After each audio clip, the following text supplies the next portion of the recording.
In 1887, Keali'i Bernice Pauahi Bishop founded Kamehameha Schools to provide the educational opportunities that would save her people from extinction. The trust is overseen by the probate court, and in 1999, after more than a century of operation, the court mandated governance reforms that changed the trust's leadership structure. A key stipulation required us to create a strategic plan. Kamehameha Schools spent a year with the help of thousands in our community to develop this plan, which became our guiding document.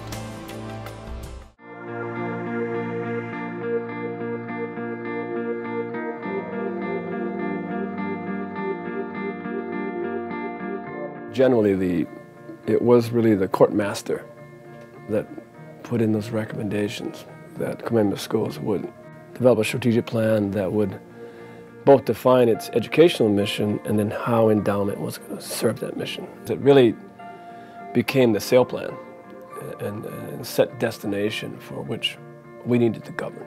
Back in the 1990s, we did business in a very different way. It was a very closed and private way. Not that it was wrong, it was just a very different way of doing business. But in 1999 and 2000, we did a 180-degree turnaround and invited our community, our alumni, parents, staff, friends, and supporters to take part in planning our future. We've made amazing progress over the past 10 years with the strategic plan.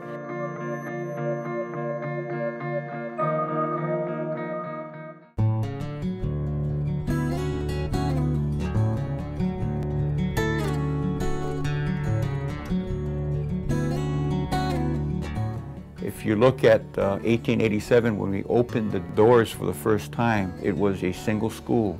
Fast forward to 2010, the Kamehameha Schools is a system of 3 campuses and many large, outstanding programs. When we look at the continuum of learning, we have a sort of P to 20 continuum. That's actually taking learners from a very, very young age, even prenatal or 0, and helping support them all the way through their college journey and also into careers. For my husband and I, it was a blessing to have received Pohikiki Scholars. We knew that no matter what, we were going to send her to preschool, but it was whether he was going to have to work extra hours to, for us to be able to send her to preschool. Without financial assistance, I can't tell you 100% whether I would have gone back to school. Being a single parent, you have to ask yourself some tough questions like, should I go to school and take on that loan and worry about that, or should I worry more about trying to provide in the present? It really allowed me to focus more on doing well in school versus paying for school.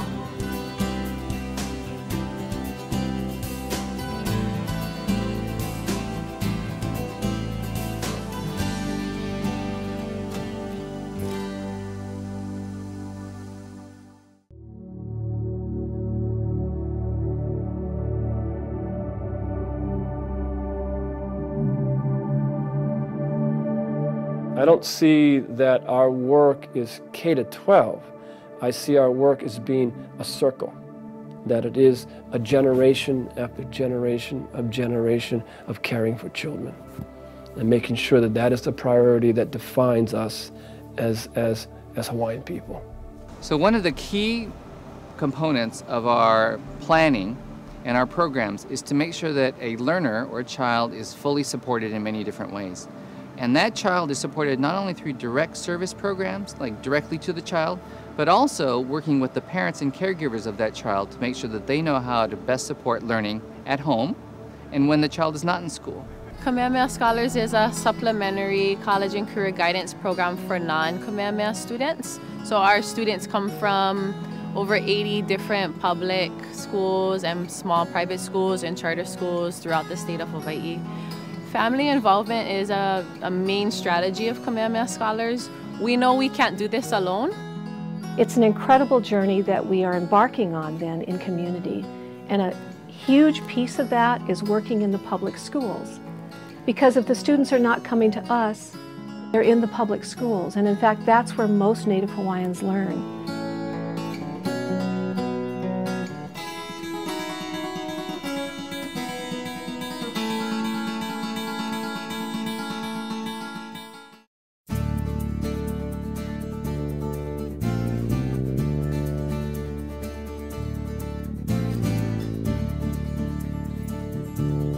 Ike Hawaii, the term Ike Hawaii means Hawaiian knowledge, Hawaiian information, Hawaiian knowing. And that was historical because when that appeared in the strategic plan, it was really the first time since the school's opening that there was this sweeping endorsement of Hawaiian culture. Somebody wrote that out, and then it got printed. And then people were able to latch onto it. And just that one commitment of representing Ike Hawaii in the goals, the ripple effect was huge. It's being able to say, I believe that Hawaiian culture is critical for the education of Hawaiians in this century and the next. That's huge.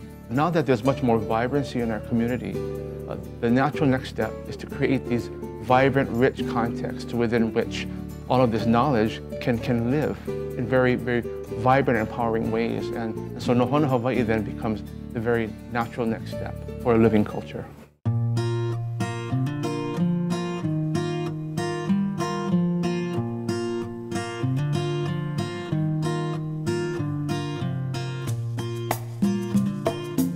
New Tech Initiative got its start in Napa Valley back in 1996. You know, there's a heavy emphasis on developing the whole child, where it focuses not only on content but also skills that you would see within the business world. We're one of 62 schools across the nation that works with this particular network. So Kamehameha came in and said, you know, we'll be able to support you with some of the costs for the professional development that comes along with working with the New Tech Network. And this particular effort begins in the school where all of the students are, where the families congregate, and it becomes then a skill base that gets carried back into the community. Can you imagine learning in school how to solve problems on your own with the help of others, and then taking those skills as a leader back into your community to solve problems that way as well? That's magic. That's community transformation. What we do at the campuses is just to lay some foundations. And then they need to go on to higher education, and they need to build on that.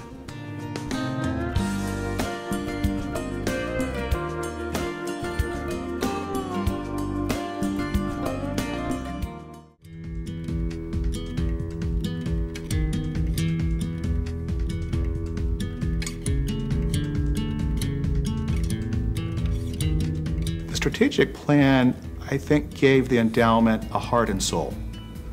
It's real easy to take a group of assets and manage them for pure economic purposes, but with such a large piece of our endowment based here in our local communities where we live, where our families live, it was important for us to have some guidance in terms of how we treat that aina.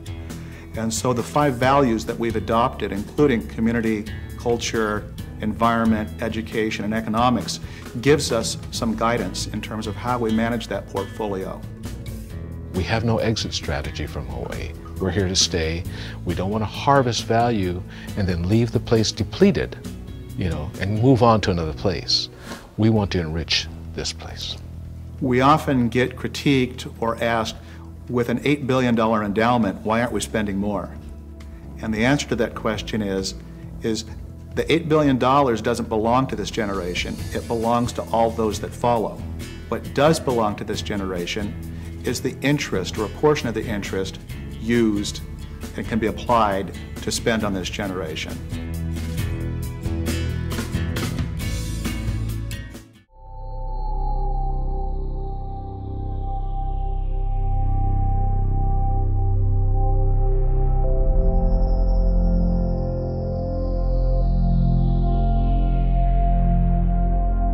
The purpose of the land policy is to define what is the role of Kamehameha Schools lands, largest private landowner, some of the most richest cultural lands on the planet, and having some of the most rich ecological and and some of the best biodiversity on the planet. In total, our collaborators serve over 40,000 students on Kamehameha Schools lands each year. These students participate in activities that bridge their science curriculum with traditional Hawaiian thoughts and traditions and science of place. Generally speaking, it's typical that we would make money in the endowment, give it to the folks in education, and then they spend it for educational needs. But this is a case where we really blurred the lines between the endowment and education and provided for a joint delivery of education. And quite frankly, we all think that it's really such a high quality endeavor that we hope to expand it. Kamehameha Schools has totally transformed its, created a conservation program to steward this enormous resource that's really a cultural resource. And what they're able to also do, which is something very special that few of us can do, is get those kids out there and to be in it and learn it and experiencing it personally. On the ground, we see tremendous progress of our natural resource management efforts. At Kapo'ikai Pond at Makalavena in North Kona, we're seeing water birds begin to return. In Kilauea Forest, we are seeing that we are getting a handle on some of the most intractable invasive species, certain species like Arubis or Himalayan yellowberry. And for the first time in recent memory at the tops of Hualalai, we're starting to see mamane seedlings once again. I think that's progress.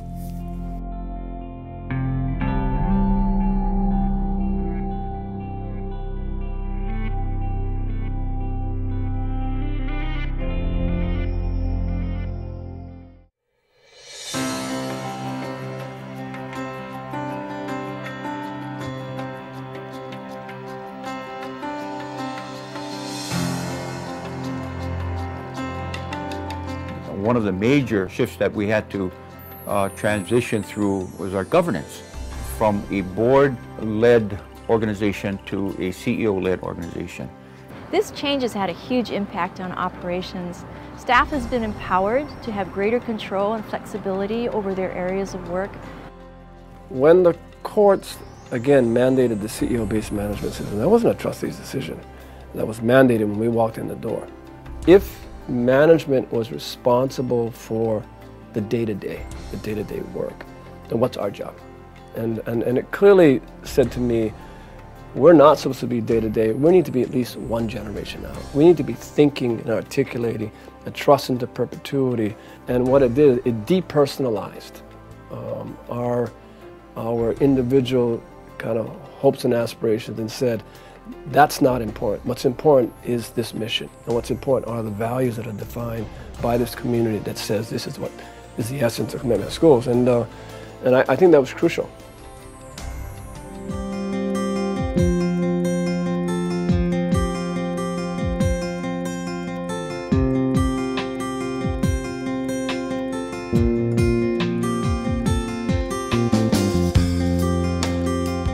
Everyone would agree that the spirit that drove the strategic plan certainly has been honored and respected and nurtured. My heart tells me that those who were part of it would affirm the work that has been done has been good work. We're not completely there, but this institution and its community has a growing awareness of this mission that we all need to participate in. We have a founder who had an incredible dream, and we have a li'i around us who saw that their people needed some kind of sustainable strength over time. And I see it happening.